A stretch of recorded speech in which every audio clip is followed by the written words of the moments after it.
அல்லேலூயா. ஆண்டவர் வார்த்தை சொல்லப்படுகிறது, நான் உன்னை மறப்பதில்லை என்று. It says you are not forgotten. So ஆண்டவர் எப்பொழுதும் நம்மளுடைய நினைவாக இருக்கிறாங்க. ஆண்டவர் எந்த சூழ்நிலையும் எப்படிப்பட்ட சூழ்நிலையும் அவர் நம்மை மறப்பதில்லை என்று சொல்லும்படியாக ஏசாயா 49வது அதிகாரம் 15-16 வசனங்களை வாசிக்கும் போது, ஸ்திரீயானவள் தன் கர்ப்பத்தின் பிள்ளைக்கு இறங்காமல் தன் பாலகனை மறப்பாளோ?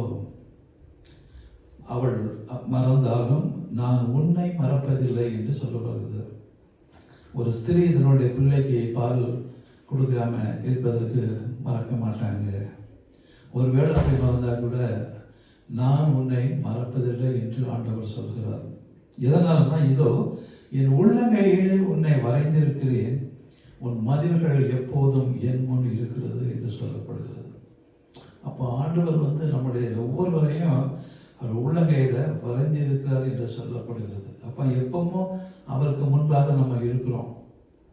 அதனால் ஆண்டவர் ஒரு நாளும் நம்மளை மறப்பது இல்லை, நம்மளை கைவிடுவதும் இல்லை. அப்படிப்பட்ட தேவன் நம்மளோடு இருக்கிறார். அப்படிப்பட்ட தேவனை நாம் ஆராதிக்கிற பிள்ளைகளாக இருக்கின்றோம். ஸோ அதற்காக நமக்கு நன்றி சொல்வோம். எத்தனையோ பேருக்கு இல்லாத சாக்கியத்தை ஆண்டவர் நமக்கு கொடுத்திருக்கிறார். இன்றைக்கி உலகத்தில் பார்க்கும்போது பார்த்தீர்கள் என்றால், ஏராளமான ஜனங்கள் எவ்வளவோ படித்தவங்க, எவ்வளவோ தெரிஞ்சவங்க, ஸோ அவங்க கூட கல்லையும் மண்ணையும் கும்பிட்றதை பார்க்குறோம். ஏன் அப்படி பண்ணுறாங்க? நிறைய சயின்டிஸ்ட் இருக்கிறாங்க, பெரிய பெரிய ஆட்கள் இருக்கிறாங்க, நம்ம ஞானிகள் இருக்கிறாங்க, நிறையா ஹிந்துவில் உள்ள போதிக்கிறவர்கள்லாம் இருக்கிறாங்க. அப்போ எதுக்கு அவங்க அந்த கல்லையும் மண்ணையும் கும்பிட்றாங்க? அவங்களுக்கு தெரியாதா? அது கல் தான் தெரியாதா? ஸோ ஏன்னா பிசாசனவன் நம்மளுடைய கண்களை குருடாக்கி இருக்கிறான், அவ்வளோதான் சொல்ல முடியும். கேட்டிங்களா? எவ்வளவோ ஞானிகள் இருக்கிறாங்க இந்துஸில். அப்போ அவங்களெல்லாம் போயிட்டு ஒரு சாதாரண மனுஷனாக கும்பிட்றாங்க, ஒரு கல்லை கும்பிட்றாங்க. ஏன் அப்படின்னா அவங்களுடைய கண்கள் குருடாகி இருக்கிறது. அதனால தான் ஆண்டவர் சொன்னார், பார்த்தீங்களா, இருளில் இருக்கிற ஜனங்கள் வெளிச்சத்தை கண்டார்கள், இன்னும் அவர்களுக்கு அந்த வெளிச்சம் இல்லை. ஏன்னா ஆண்டவர் பற்றி தெரியாது.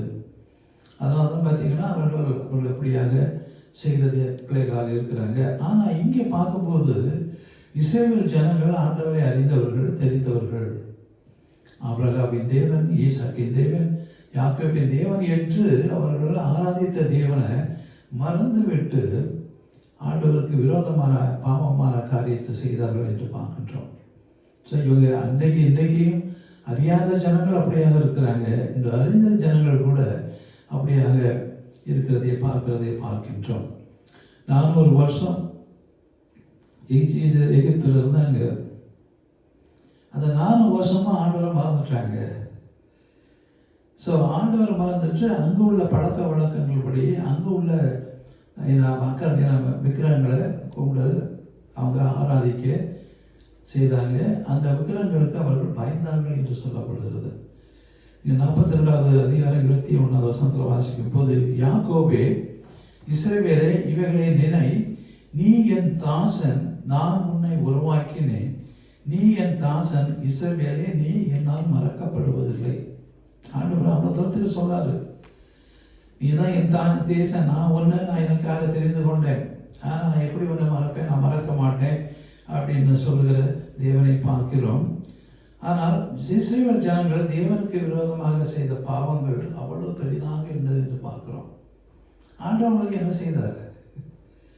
கேட்டீங்களா? ஸோ ஆண்டவர் நன்மை செய்கிற தேவன். ஆனால் இங்கே இவர்கள் எட்டு தேசத்தில் 400 வருஷம் ஸ்லேவரி, அவர்களை பாடுபட்டாங்க, கஷ்டங்கள் இருந்தது, பிரச்சனைகள் இருந்தது. ஆனால் ஆண்டவரை நோக்கி கூப்பிடும்போது ஆண்டவர் 400 வருஷம் கழிச்சு தான் என்ன நீ உனக்கு தெரியுமா? என்ன நினச்சி பார்த்தியா? இப்போ இவ்வளோ தூரத்துக்கு வேறு வழியே இல்லை. அப்போ அவ்வளோ பாடுகள், அவ்வளோ உத்தரங்கள். ஏன்னா அந்த மாஸ்டர்ஸ்லாம் அவங்களுக்கு அவ்வளோ வேலை வாங்கினாங்க. அப்படி கூட ஆண்டவர் சொல்லலை. கேட்டிங்களா? ஸோ அப்படியாக ஆண்டவர் எப்பொழுதும் நம் நினைவாகவே இருக்கிறார். ஏன் நம்ம நினைவாக இருக்கிறாரு? எப்போது மனம் திரும்பி வர மாட்டானா? என் பிள்ளை, நான் தெரிந்து கொண்டவங்க, என்னை ஏற்றுக்கொண்ட பிள்ளைங்க இன்றைக்கி ஆண்டவர் விட்டு விலகி இருக்கிறாங்க அப்படின்னு சொல்லி அவர் காத்து கொண்டு இருக்கிற தேவனாக இருக்கிறதை நம்ம பார்க்கிறோம். நீங்கள் ஜட்ஜஸ் 2வது அதிகாரம் 11-12 பார்க்கும்போது பார்த்தீங்கன்னா, அப்பொழுது இஸ்ரவேல் புத்திரர் கர்த்தரின் பார்வைக்கு பொல்லாப்பானதை செய்து பாகால்களை சேவித்தாங்க.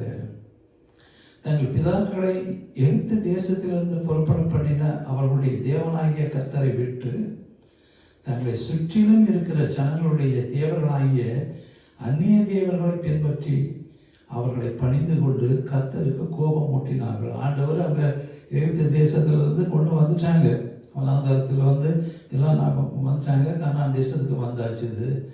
அங்கேயும் அவர்கள் என்ன செய்தாங்க அப்படின்னா, கேட்டிங்களா, அவருடைய தேவனாகிய கர்த்தரை விட்டு தாங்கள் இருக்கிற ஜனங்கள் எப்படிப்பட்டவர்களாக இருக்கிறாங்க, அவங்க நிறைய அவங்களுடைய அந்நிய தேவர்களை வணங்கிட்டு இருக்கிறாங்க. அதை பின்பற்றி ஆண்டவருக்கு கோபம் மூட்டினார்கள் என்று சொல்லப்படுகிறது. அப்போ எந்த அளவுக்கு இந்த ஜனங்கள் இருந்திருப்பாங்க, எல்லா நன்மைகளையும் பெற்றவங்க, எகிப்தில் ஆண்டவர் செய்த அற்புதங்கள் எல்லாவற்றையும் அவங்க அறிந்தவங்க. எப்படியாவது ஆண்டவர் வனாந்தரத்தில் அவங்களை 40 வருஷம் வழிநடத்தினார் என்று தெரியும். அப்படி இருந்தும் பார்த்தீங்கன்னா உடனே, ஏன்னா ஆண்டவர் விட்டு விலகி போகிறது ரொம்ப ஈஸி, கேட்டிங்களா. பிசாசவனை எப்படியாக வஞ்சித்தான் ஆதாம் ஏவாளை.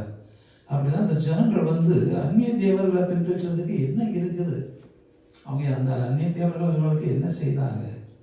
ஸோ அவளை விட்டு இவங்க அந்நிய தேவர்கள் சன்னு சொல்லப்படுகிறது. அவளை கர்த்தரை விட்டு விலகி பாகாலையும் அஸ்தரோத்தையும் சேவித்தார்கள். அந்நியருடைய இந்த விக்கிரகங்கள் அவர்களை சேவித்தார்கள் என்று சொல்லப்படுகிறது, கேட்குங்களா. ஸோ எப்படியாக இவர்கள் ஆண்டவருக்கு விரோதமான பாவங்களை செய்தார்கள் என்று சொல்லி 2 ராஜாக்கள் 17வது அதிகாரத்தில் பார்க்கும்போது குறிப்பிடப்பட்டிருக்கிறது எல்லாமே, கேட்டிங்களா. 7வது வசனம் 8வது வசனத்தை வாசிக்கும் போது பார்த்தீங்கன்னா, the Israelites sinned against God, their God who brought them out of Egypt. They worshipped other gods. கர்த்தருக்கு விரோதமாக இஸ்ரவேல். அப்போ பாருங்க, ஒரு தகப்பன் இருக்கிறார், ஒரு பிள்ளை இருக்குது, சரிங்களா. அந்த பிள்ளை இன்னொரு பக்கத்து வீட்டுக்காரங்களா அது இது என்னுடைய தப்பான்னு சொன்னால் எப்படி இருக்கும் அந்த அப்பாவுக்கு? ஒரு வெளியூர் கூட இருந்திருக்கலாம், வந்திருக்கலாம். ஸோ இன்றைக்கு தேவனை அறிந்திருந்தும் இவர்கள் தேவனுடைய நன்மைகளை பெற்றிருந்தும் என்ன செய்தாங்க, அந்நிய தேவர்கள் அவர்களை ஆராதிக்க வந்தாங்க, கூடுனாங்க. அதில் அவங்களுக்கு என்ன இன்பம்னே தெரியலை.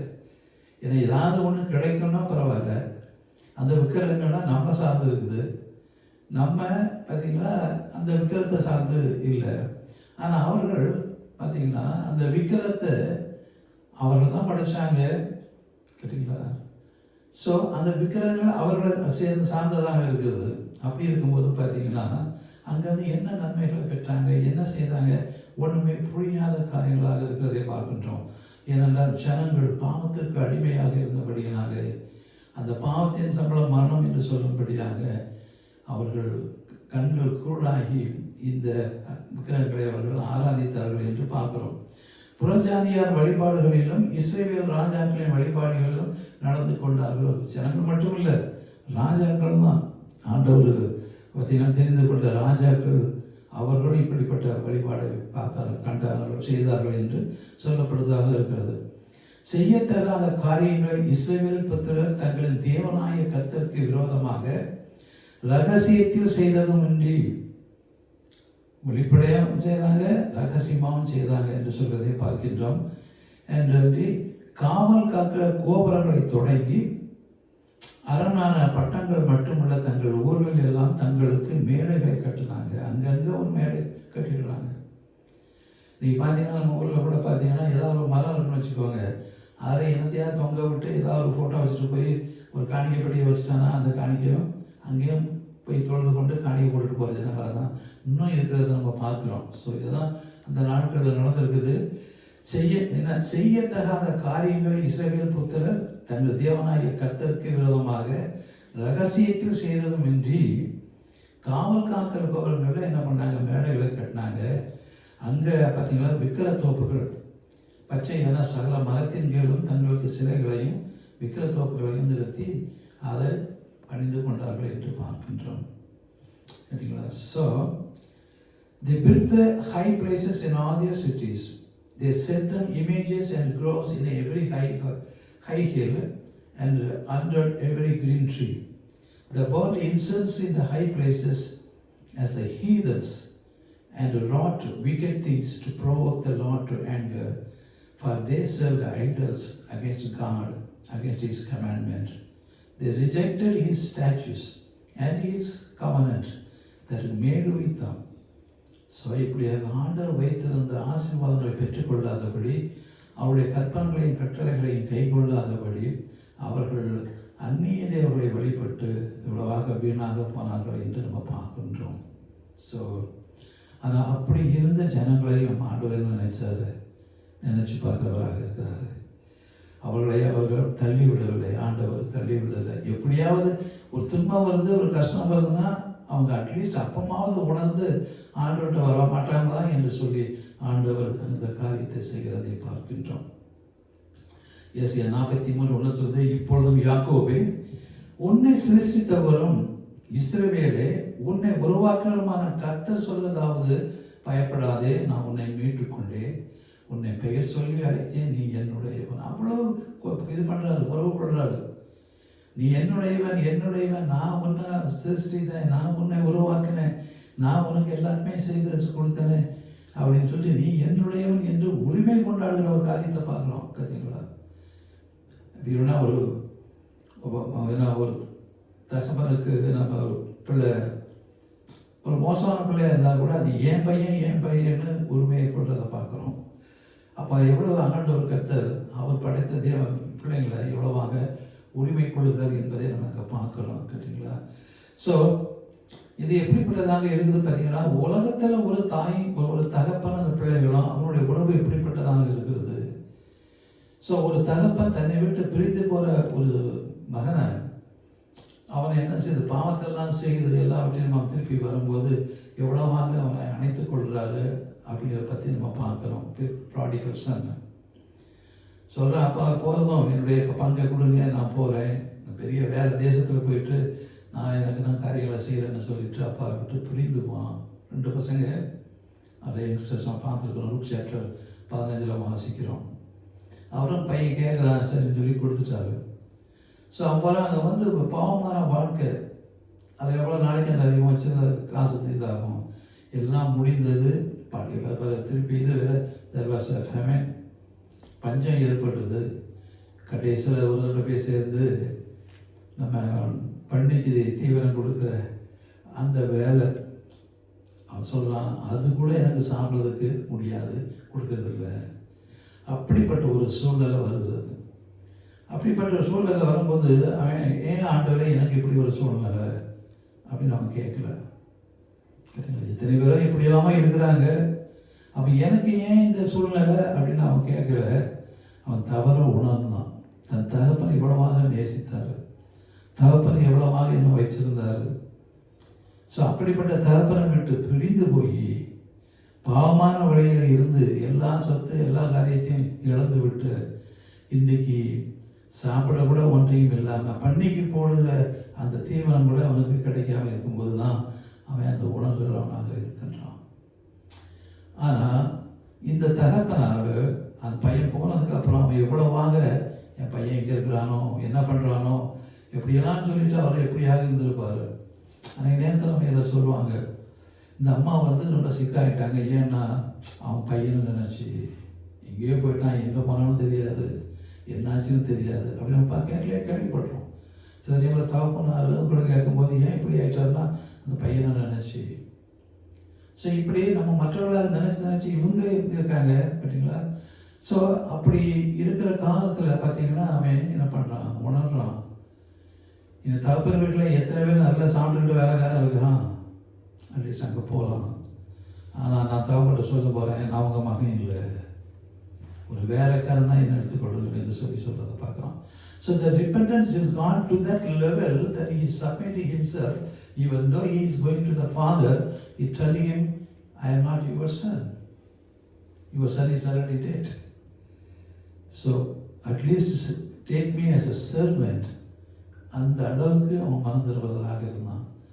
அப்போ அவன் தகப்பனார் என்ன பண்ணார், அவனை கட்டி பிடிச்சி ஒரு பெரிய விருந்து வச்சார். கேட்டிங்களா. ஸோ அப்போ ஒரு மனம் திரும்புதல் பாவியின் நிமித்தமாக பரலோக ராஜ்யத்தில் அவ்வளோ சந்தோஷம்னு சொல்லப்படுகிறது. சரிங்களா? 100 ஆடு இருந்துச்சுது, 91 ஆடு தொலைஞ்சி போச்சுது, 99 ஆடு இருக்குது, பரவாயில்ல, 100ல் 1 போனால் என்னன்ட்டு அப்படி இல்லை. அந்த ஒரு ஆண்டையும் தேடி பார்த்து இப்படியாவது கண்டுபிடிக்கணும்னு சொல்லி அவன் கடைசியில் சிரமப்பட்டு தேடி பிடிக்கும்போது அவன் எவ்வளவு சந்தோஷப்படுவான். ஸோ அப்போ அதே போல தான் ஒரு பாவியின் நிமித்தம் என்னை பரலோகத்தில் மனம் திரும்பும்போது அவ்வளோ சந்தோஷம் என்று சொல்லப்படுகிறது. ஸோ அப்படியாக ஆண்டவரை இன்றைக்கு பார்த்தீங்கன்னா நம்மெல்லாம் குறைவுள்ளவர் தான், பாவம் செய்கிறவங்க தான். ஆனால் ஆண்டவர் எதிர்பார்க்கறது மனம் திரும்பி ஆண்டவர்கிட்ட வரும்படியாக எதிர்பார்க்குறாரு. கேட்டிங்களா? இன்றைக்கி நம்ம நினைப்போம் ஒரு பெரிய மோசமானவன், ஆனால் அவன் நல்ல ஹெல்த்தியாக இருக்கிறான், நல்லா இருக்கிறான், ஏன் ஆண்டவரே ஒரு நல்ல மனுஷன் இவ்வளோ சிரமப்படுறான் அப்படின்னு நம்ம நினைப்போம். அப்போ சில சமயம் நினைக்கிறது நல்லவங்களாம் சீக்கிரம் போயிடுறாங்க, கெட்டவங்க தான் அதிகமாக நாள் இருக்கிறாங்க அப்படின்னு நம்ம கூட சில சமயம் நினைக்கிறது உண்டு இல்லையா? ஏன் ஆண்டவரேன்னு சொல்லிட்டு. ஸோ அவன் எப்படியாவது மனம் திரும்ப மாட்டானா, அவனும் ரட்சிக்கப்பட மாட்டானா, அவனும் பரலோகத்தில் பரவ மாட்டானா? ஸோ அதுக்காக தான் ஆண்டவர் இன்னும் வர்றதுக்கு காலதாமதமாக இருக்கிறார் என்று சொல்லப்படுகிறது. சீக்கிரம் வருவார்னு சொல்லல, எங்கே வந்தார் இது வரைக்கும் வரலையே அப்படின்னு நினைக்காதீங்க. சுவிசேஷம் எல்லா இடத்துக்கும் செல்ல வேண்டும். எல்லோரும் ஆண்டோடைய சித்தம் என்னன்னா, பூமியில் உள்ளவைகளும் பரலோகத்தில் இருக்கிறவைகளும் ஒன்றாக கூட்டப்பட வேண்டும். அதுதான் ஆண்டோடைய சித்தம். அதுக்காக தான் ஆண்டவர் நம்முடைய ஒரே பேரான குமாரன் அந்த உலகத்துக்கு அனுப்பி நம்முடைய பாவத்தை கழுவும்படியாக நம்மளும் பரலோக ராஜ்யத்தில் பிரவேசிக்கும்படியாக அவர் செய்தார் என்று பார்க்கின்றோம். ஒரு மனுஷன் கூட ஐயோ எனக்கு இயேசு பற்றி தெரியாத சொல்லியிருந்தால் நான் ஏற்றுக்கொண்டுட்டேனே என்று சொல்லக்கூடாதபடிக்கு இந்த சுவிசேஷம் எல்லா இடத்திலும் போக வேண்டும் என்று சொல்லி ஆண்டவருடைய வருகை தாமதம் என்று வேதத்தில் பார்க்குறோம். அப்போ ஆண்டவர் எவ்வளவாக கர்சனை உள்ள தேவனாக இருக்கார். யார்கள் மேலே? நல்லவன் மேலே இல்லை. ஆண்டவர் சொல்கிறாரு, நான் நீதிமானுக்காக வரல, பாவிகளுக்காக வந்தேன்னு சொல்கிறாரு. பாவிகள் ஒரு நீதிமன்றம் பார்த்தீங்கன்னா, ஸோ அதான் சொல்லும்போது ஒரு 99 பேர் நீதிமானாக இருந்தால் பற்றி அதை பற்றி இல்லை. ஆனால் ஒரு பாவியை ரட்சிக்கும்படியாக நான் வந்தேன்னு சொல்கிறாரு. அப்படியாக ஆண்டவர் நம்மை ஒரு நாளும் மறக்கிற தேவன் அல்ல. You are not being forgotten by God. God always He keep you in the friend. And He wrote, everything is in His palm. So அப்படி தான் நம்ம சொல்லும்போது அப்படிப்பட்ட தேவன் இன்றைக்கும் நம்மளோடு இருக்கிற தேவனாக இருக்கிறார், நம்மளோடு பேசுகிற தேவனாக இருக்கிறார். அவருடைய வார்த்தை நம்மை முழுவதுமாக நடத்துகிறது. கேட்டீங்களா? ஸோ இன்றைக்கி அதான் பார்க்கும்போது பார்த்தீங்கன்னா, ஸோ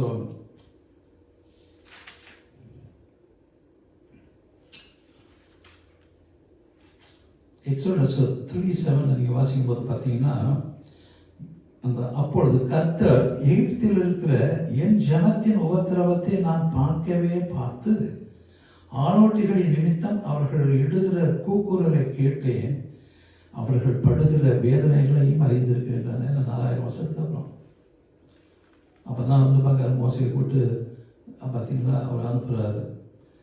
ஸோ ஆண்டவர் மறுபடியும் அவர் சொல்கிறாரு, நீ தண்ணியில் நடக்கும்போது நான் உன்னோடு இருந்தேன், உன்னோட இருப்பேன்னு சொல்கிறாரு.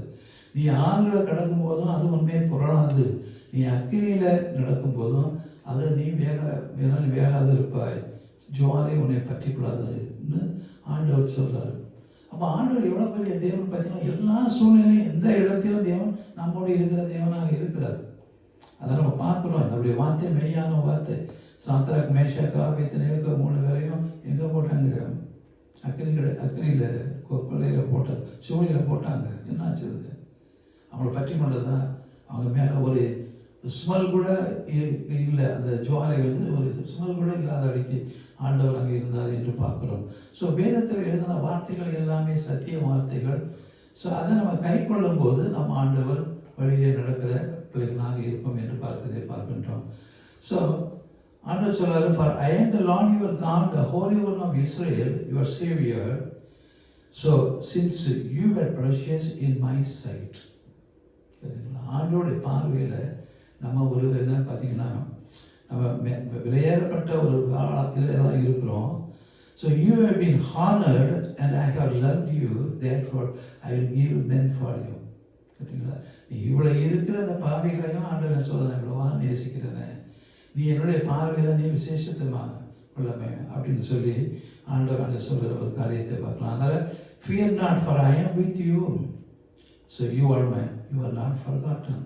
ஆண்டவர் சொல்ல, நீ கனம் பெற்றாய், நான் உன்னை சிநேகித்தேன், அதனால் உனக்கு பதிலாக மனுஷர்களையும் உன் ஜீவனுக்கு பதிலாக ஜனங்களையும் கொடுப்பேன் என்று சொல்கிற வாக்கு தத்துவம்.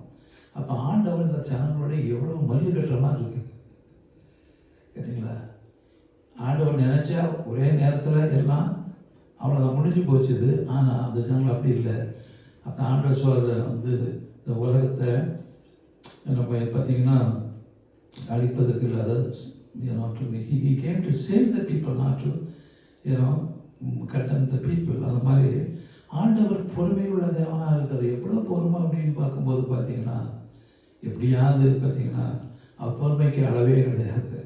அப்படிப்பட்ட பொறுமை உள்ள தேவன் தான் நம்முடைய தேவனாக இருக்கிறாரு. இன்னொரு கருத்தை பார்க்கும்போது ஏசாயா 54வது அதிகாரத்தில் 7வது வசனம் சொல்லுது கேட்டீங்களா, இப்பொழுது உன்னை கைவிட்டேன், ஆனாலும் உருக்கமான இரக்கங்களால் உன்னை சேர்த்து கொண்டேன். ஒரு நிமிஷம் தான், for a moment I have forsaken you. ஆனால் இம்மிடியட்டாக but will great mercies I will gather you. ஏதோ ஆண்டவர் ஒரு நிமிஷத்தில் நான் கைவிட்டுருக்கலாம், ஆனால் அதுக்கப்புறம் ஒன்று சேர்த்துக்கிடுவேன், நான் இருக்கிறேன், உன்னோடு இருக்கிறேன். கேட்டிங்களா? ஸோ பேதுரு தண்ணியில் நடக்கிறதுக்கு நான் வரட்டுமானா ஆண்டவர் வர அப்படின்னாரு. ஒரு நிமிஷம் தான் உள்ள போகிறது இருந்தது. உடனே ஆண்டவரேன்னு சொன்னோன்னே ஆண்டவர் அவனை காப்பாற்றினார். ஒரு நிமிஷம் தான். கேட்டிங்களா? நம்ம சொல்லும்போது பார்த்தீங்கன்னா, நம்ம ஒரு மனுஷன் சீஷோரில் நடந்து போகிறான், கடற்கரை மணலில் பார்க்குறான், பின்னாடி பார்க்குறான், 4 பாதத்தினுடைய இது இருக்குது, பிரிண்ட் இருக்குது. அவங்க நான் ஒரு ஆள் தானே நடக்கிறேன், எப்படி இன்னும் 2 அதிகமாக இருக்குது, யார் வர்றா, ஒருத்தர் வரலையே, ஒரு கடவுள் வர்றாரு போலுக்கு அப்படின்னு சந்தோஷமாக நடந்து போயிட்டு இருந்தான். போயிட்டு அப்புறம் கொஞ்ச நேரம் கழிச்சு அவனால் நடக்க முடியல, சோர்வாயிட்டுது. திரும்பி பார்க்கும்போது அந்த 2 ஃபுட் பிரிண்ட் தான் இருந்திருக்குது. அப்போ சொல்கிறேன், ஆண்டவரே, நான் நல்லா நடந்துட்டு இருக்க வரும்போது என் பின்னாடியே வந்தீங்க, இப்போ நான் சோர்ந்து போய் நடக்க முடியாமல் இருக்கிறேன், இப்போ எங்கே போயிட்டீங்க அப்படின்னா. அப்போ ஆண்டவர் சொன்னாரா, நீ பார்க்குற அந்த ஃப்ரெண்டு அது என்னுடைய இது, உன்னுடைய இது இல்லை, உன்னை நான் கேரிட்டு பண்ணிட்டு போகிறேன் அப்படின்னாராம். ஸோ அதான் நம்ம பார்க்கும்போது எப்போவும் நம்ம அட்வான்டேஜுக்காக நம்ம காரியங்களை எடுத்துக்கொள்கிறோம், காரியங்களை செய்கிறோம். தேவன் எப்படிப்பட்ட தேவனை எப்படியாக வழிநடத்துகிறார் என்பதை நம்ம விட்டுக்கிறோம். 8வது வசனம் சொல்லுது பார்த்தீங்கன்னா, அற்ப காலம் மூண்ட கோபத்தினால் என் முகத்தை இமைப்பொழுது உனக்கு மறைத்தேன், ஆனாலும் நித்திய கிருபையுடன் உனக்கு இறங்குவேன் என்று கர்த்தர் சொல்கிறார். ஒரு நாள் ஒரு நிமிஷம் தான். அப்போ அவருடைய கிருபை நம்மை தொடர்ந்து வருகிறதாக இருக்கிறதை பார்க்கின்றோம். ஸோ அதனால் பார்த்தீங்கன்னா, மலைகள் விலகினாலும் பர்வதங்கள் நிரப்ப இருந்தாலும் என்னை பார்த்தீங்கன்னா என்னுடைய உடன்படிக்கை பார்த்தீங்கன்னா விலகாமலும், என்னுடைய உடன்படிக்கை the covenant of peace not to be removed, say the Lord. பார்த்தீங்கன்னா, உன்னை விட்டு என் சமாதானத்தின் உடன்படிக்கை நிறைவேறாமல் இருக்கும் என்று உண்மையில் மனதுருகிற கடவுள் சொல்கிறாரு. மலைகள் விலகலாம், பர்வதங்கள் நிறைவேறலாம், ஆனால் என் கிருபை எப்படி உன்னை விட்டு விலகாது, என்னுடைய சமாதானத்தின் உடன்படிக்கை நிறைவேறாமல் இருக்கும் என்று அவர் சொல்கிற காரியத்தை பார்க்கிறோம். அதனால் பார்த்தீங்கன்னா நம்ம என்னன்னா, ஆண்டவர் எல்லா இடத்திலும் எப்பொழுதும் இருக்கிறாரு. நம்ம என்ன பண்ணுறோம், சில சமயங்களில் ஒரு இடத்த குளிச்சு வச்சுக்கிட்டு இதில் தான் போய் ஜபம் பண்ணணும் அப்படின்னு நம்ம வீட்டிலே வைக்கலாம். ஸோ அது ஒரு நேரத்தை குறித்து வச்சுக்கிடணும். ஸோ அந்த நேரத்தில் மட்டும்தான் நம்ம அவரை நினைக்கிறோம், அந்த நாமத்தில் மட்டும்தான் அவரை வழிபடுகிறோம். அப்படி இல்லை, ஆண்டவர் எல்லா இடத்துலையும் நின்றுட்டு எங்கேயாவது நின்றுட்டு இருக்கும்போதும் நீ ஆண்டவரை பார்த்தீங்கன்னா உங்களுக்கு நினச்சி பார்க்கலாம். கேட்டிங்களா? ஸோ நினச்சி பார்க்குறதே பெரிய காரியம். ஆண்டவரை அப்பப்போ நினச்சி பார்க்குறதே இட்ஸ் பெரிய காரியம். ஒருவேளை நம்ம அடிக்கடி நம்ம நினச்சி பார்க்கணும், என்ன இருக்கும், என்ன அர்த்தம்? ஸோ அடிச்சுன்னா அவருக்கு பெரிய, நமக்கு வேண்டியவங்களை தான் அடிக்கடி நினச்சி பார்ப்போம்ல. அப்போ நம்ம அவரை நினச்சி பார்க்கும்போது நம்ம கூட இருக்கிறாங்க. சில சமயம் ஒரு வருஷம் யாராவது அவரை நினச்சி பார்க்கணும்னா நம்ம பேர் கூட மறந்து போயிடும் இல்லையா? அப்போ ஆண்டவரை எல்லா இடத்திலும் நம்ம அவரை ஆராதிக்க முடியும். கிச்சனில் இருந்தாலும் அவரை பாட்டை பாடி ஆராதிச்சுட்டு இருக்கலாம். என்ன பார்த்தீங்கன்னா, எல்லா சமயத்திலும் நம்ம ஆண்டவரை நம்ம பண்ணலாம். அப்போ ஆண்டவரோடு ஒரு நாள் எத்தனையோ தடவை அவரோடு நம்ம என்ன பண்ணுறோம், தொடர்பில் இருக்கிறோம், ஒரு ஃபெல்லோஷிப்பில் இருக்கிறோம். ஆண்டவர் அதுதான் ஆண்டவர் அதிகமாக நம்ம நேசிக்கிற தேவனாக இருக்கிறார். ஏன்னா அவர் எப்பொழுதும் நம்மளோட இருக்கிறாரு. அப்போ நம்ம அடிக்கடியாக அவரை நினைத்து பார்க்கும்போது ஆண்டவர் காரியங்களை சொல்கிறார். அப்படின்னா சொல்கிறார், உனக்கு விரோதமாய் உருவாக்கப்படும் எந்த ஆயுதமும் வாய்க்காதே போகும், உனக்கு விரோதமாய் நியாயத்தீர்ப்பில் எழும்பும் எந்த நாவையும் நீ குற்றப்படுத்துவாய். இது கர்த்தருடைய ஊழியக்காரரின் சுதந்திரம், என்னால் உண்டான அவருடைய நீதியுமாய் இருக்கிறது என்று சொல்லப்படுகிறதை பார்க்கின்றோம். ஆண்டவர் சொல்கிறார், என் நினைவு உன் நினைவு இல்லை, உன்னுடைய வழியும் என் வழியும் இல்லை. என் வழியும் கேட்டிங்களா, என் நினைவும் பூமிக்கு வானம் எவ்வளோ உயரமாக இருக்கிறதோ அவ்வளவாக தூரமாக இருக்கிறது என்று சொல்கிறார். அதில் நம்ம நினைக்கிறதெல்லாம் இது ஆண்டவர் கொடுத்தாரு, ஆண்டவர் சொன்னார்னு சொல்ல முடியாது. நம்ம போகிற வழியெல்லாம் இது ஆண்டவர் வழியில் போயிட்டுருக்க முடியாது. அவருடைய வழி வேறு, நம்ம வழி வேறு. சரிங்களா? அவர் நினைவு வேறு, நம்ம நினைவு வேறு. அப்போ எப்படி பண்ணுறது? பைபிள் தான், அவருடைய வார்த்தை. அவருடைய வார்த்தைக்கு செவி கொடுத்து அந்த வார்த்தையின்படி நடக்கும்போது அவருடைய நினைவோடும் அவருடைய வழியிலையும் நம்ம நடக்கிற பிள்ளைகளாக இருப்போம். நம்முடைய மாம்சத்தில் செயல்படும் போது அது அவருடைய எண்ணமும் கிடையாது, அவருடைய வழியும் கிடையாது. ஸோ அதனால தான் பார்த்தீங்கன்னா நமக்கு தேவனுடைய வார்த்தைகள் நமக்கு கொடுக்கப்படுகிறது. எல்லாவற்றிலும் தேவனுடைய வார்த்தைகள் நமக்கு கொடுக்கப்படுறது காரணம் ஆண்டவர். இன்றைக்கி பார்த்தீங்கன்னா நம்ம இப்போ நியாய பிரமாணம் நமக்கு அவசியம் இல்லை என்று சொல்லி அதற்கு இயேசு கிறிஸ்து மரித்தார் என்று நம்மளாம் டைரக்ட் டு த லா அப்படின்னு சொல்லப்படுகிறது. அப்படின்னா என்ன அர்த்தம்? ஸோ இந்த லா மூலம் உங்களுக்கு ஆசீர்வாதமும் உண்டு, சாபமும் உண்டு. கேட்டீங்களா? அந்த லாவை கடைப்பிடிக்கிறவனுக்கு 1000 வருஷம் ஆண்டவர் என்ன செய்கிறாரு? நான் ஆசீர்வதிப்பேங்கிறாரு. அதை கடைப்பிடிக்காதவனும் 3-4 தலைமுறை நான் விசாரிப்பேங்கிறாரு. ரெண்டும் இருக்குது. ஸோ அப்படி இருந்தால் நம்ம என்றைக்கு ரசிக்கப்பட்டது, எப்போ போகிறது பண்ணுறதுக்கு முடியாது. ஏன்னா நம்மெல்லாம் பாவத்தில் இருக்கிறோம், பாவத்தை செய்கிறோம், எல்லாமே பண்ணுறோம். ஆனால் அதனால தான் பார்த்தீங்கன்னா ஆண்டவர் இயேசு கிறிஸ்து நமக்காக மரித்ததுனால, சிலுவையில் நமக்காக ரத்தம் சிந்தினதுனால இந்த நியாய பிரமாணத்தின் மூலமாக இது நம்ம கோர்ஸு சாபத்துக்கு நம்ம மரித்தோம், அவ்வளோதான். நமக்கு ஒரு நோமோர் சாபம். இப்போ நம்ம பாவத்துக்கு மரித்தோம்னா என்ன ஆகுது? நம்ம மறிக்கலை, நம்ம உயிரோடு தான் இருக்கிறோம். ஸோ அதே போல தான் இந்த லா மூலம் வருகின்ற, இந்த நியாயப்படம் மூலமாக வருகின்ற சாபத்துக்கு இயேசு கிறிஸ்து முடிவாக இருக்கிறாரு. அதுதான் அர்த்தம். அதனால் எனக்கு நியாயப்பிரமாணம் அவசியம் இல்லைன்னு 10 கட்டளை வேண்டாம்னு நான் சொன்னால், கொலை செய்கிறது சரியா, விபச்சாரம் பண்ணுறது சரியா, பொய் பேசுகிறது சரியா? ஸோ அதனால் பார்த்தீங்கன்னா அநேக நேரங்களில் தப்பாக ஜனங்கள் பிரசங்கம் பண்ணுறாங்க. ஒரு பாஸ்டர் சிங்கப்பூரில் வெரி ஃபேமஸ் மெகா சர்ச், அந்த 10 கட்டளைகளை 2 ஸ்லேட்டில் வச்சுக்கிட்டு இது நமக்கு அவசியம் இல்லை, இது நமக்கு அவசியம் இல்லை, தூரப்போடு இப்படியே பிரசங்கம் பண்ணுறோன்னா அங்கே பார்த்ததுனால கேட்டது சொல்கிறேன். என்னுடைய 13 வயசு, அவளுக்கு கூட நான் நீ இதெல்லாம் அவசியம் இல்லை, உனக்கு நியாயப்பிரமாணம் அவசியம் இல்லை, 10 கட்டளை அவசியம் இல்லைன்னு சொல்லி பிரிச்சு பண்ணுகிற ஒரு பாஸ்டர் பார்க்குறோம். பெரிய கூட்டம் சிங்கப்பூரில்.